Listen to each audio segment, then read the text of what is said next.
Hi friends, welcome to our channel. నేను మీ మేఘన. Holiday morning routine. ధనుర్మాసం కదా, ముగ్గులు పెట్టుకుంటున్నా. గీతల ముగ్గులు కొన్ని వచ్చు, కొన్ని రావు. దానికోసం సతమతం అవుతున్నా వేయడానికి. వాళ్ళు నేర్చుకున్నట్టు అవుతుంది. ఒకటి వస్తే ఒకటి గుర్తుకొస్తలేదు. మొత్తం ఆగమాగం అయితే మొత్తం మీద ముగ్గు అయితే కంప్లీట్ చేసిన. ఫ్రెండ్స్, మీకు నచ్చుతుంది అనుకుంటా ముగ్గు అయితే.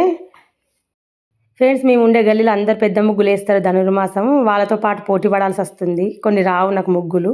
మామూలుగా అయితే నేర్చుకొని వేస్తున్నా. ఫ్రెండ్స్, నాకు రాకున్న ముగ్గులు మొత్తం కొత్త కొత్త ముగ్గులు నేర్చుకొని మరి వేస్తా, మీకు కూడా చూపిస్తా. ఖచ్చితంగా మీకు నచ్చుతుంది అనుకుంటా నా ముగ్గులు అయితే. నిన్న ఈవినింగ్ దోశ కోసం నానబెట్టుకున్న రైస్ వచ్చేసి పొట్టుపప్పు వాడతా నేను, హెల్త్కి మంచిది అనేసి. తినాలి అప్పుడప్పుడు ఇట్లాంటి ఫుడ్. పొట్టున్న పదార్థాలు తింటే డైజెషన్ బాగా జరుగుతుంది, పిల్లలకు కూడా హెల్త్కి మంచిది. అట్లనే ఫాలో అవుతా నేను. దాంట్లో కొన్ని మెంతులు వేసుకున్నా దోశపిండికి. దోశ కోసం ఉల్లిగడ్డ కారం చేసుకుంటున్నా. ఫ్రెండ్స్, పల్లి చట్నీ అంటే తినరు పిల్లలు ఇష్టంగా. అప్పుడప్పుడు డిఫరెంట్గా ఉంటుంది. ఇట్లాంటి ట్రై చేయండి, ఖచ్చితంగా మీకు నచ్చుతుంది ఈ చట్నీ అయితే. ఇది కొంచెం కలర్ చేంజ్ ఉంటుంది, ఎందుకంటే నేను పాత చింతపండు వాడుతున్నా దీనికి.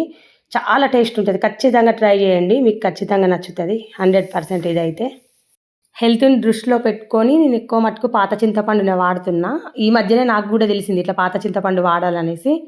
మామూలుగా అయితే కొత్త చింతపండు వాడతా, చూడ్డానికి బాగుంటుంది. కానీ ఇది మంచిది ఆరోగ్యానికి అనేసరికి చేపల పులుసులో దేంట్లోనైనా దీన్నే వాడుతున్నా.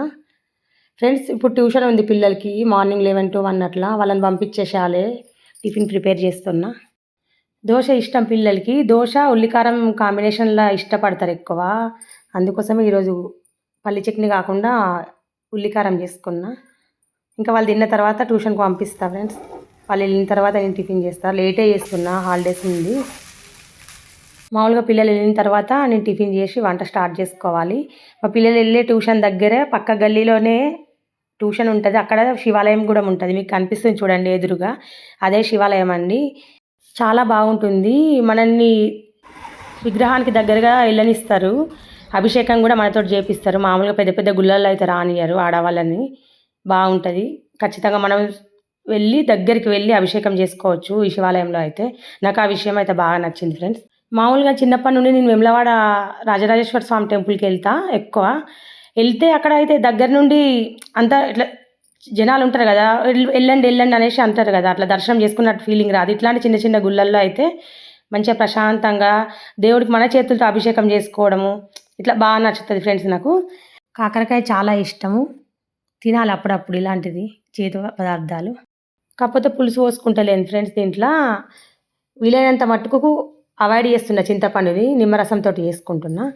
కొంచెం పొడులు యాడ్ చేసుకుంటున్నా, మెంతులు ఆవాలు అట్లా పచ్చడిలాగా చేసుకుంటున్నా. కాకపోతే నిల్వ పచ్చడి కాదు, ఒక రోజు 2 రోజులు అట్లా ఉంటుంది. బాగుంటుంది ఫ్రెండ్స్. ఇట్లా అప్పుడప్పుడు ట్రై చేస్తాను నేను కూడా ఇట్లాంటి డిఫరెంట్గా తినడానికి. పిల్లలు అయితే తినరు ఇది, మామూలుగా మాకే. దాంట్లో ఆనియన్ పేస్ట్ కూడా వేసుకుంటున్నా. ఫ్రెండ్స్, కాకరకాయలు మంచిగా రెడ్గా అయిన తర్వాత ఇది యాడ్ చేసుకొని పొడులు వేసేసుకోవాలి. పిల్లలు తినరు కాబట్టి పిల్లలకి ఎగ్ కర్రీ చేస్తున్నా. బాయిల్డ్ ఎగ్ ఫ్రై అట్లా చేసేసుకొని పెట్టుకుంటా. ఫ్రెండ్స్, నేను చూపిస్తున్న విధంగా మొత్తం ఫ్రై అయిన తర్వాత లాస్ట్లో నిమ్మరసం యాడ్ చేసుకుంటున్నా. బాగుంటుంది ఇదైతే. పిల్లల కోసం బాయిల్డ్ ఎగ్ కర్రీ చేసుకుంటున్నా. వాళ్ళు కాకరకాయ తిననన్నారు. మామూలుగా అయితే తింటారు ఒక్కొక్కసారి, పిల్లలు ఇష్టం, చిన్న పిల్లలు కదా, ఒక్కొక్కసారి ఒక్కొక్క లెక్క ఉంటుంది వాళ్ళ టేస్టింగ్. ఈరోజు తినమనేసరికి ఇక 2 times సరిపోయేటట్టు చేసుకుంటున్నా. మీకైతే నచ్చుతుంది అనుకుంటున్నా ఈ video. Thank you for watching our channel. నచ్చితే లైక్ చేయండి, షేర్ చేయండి, సబ్స్క్రైబ్ చేసుకోండి.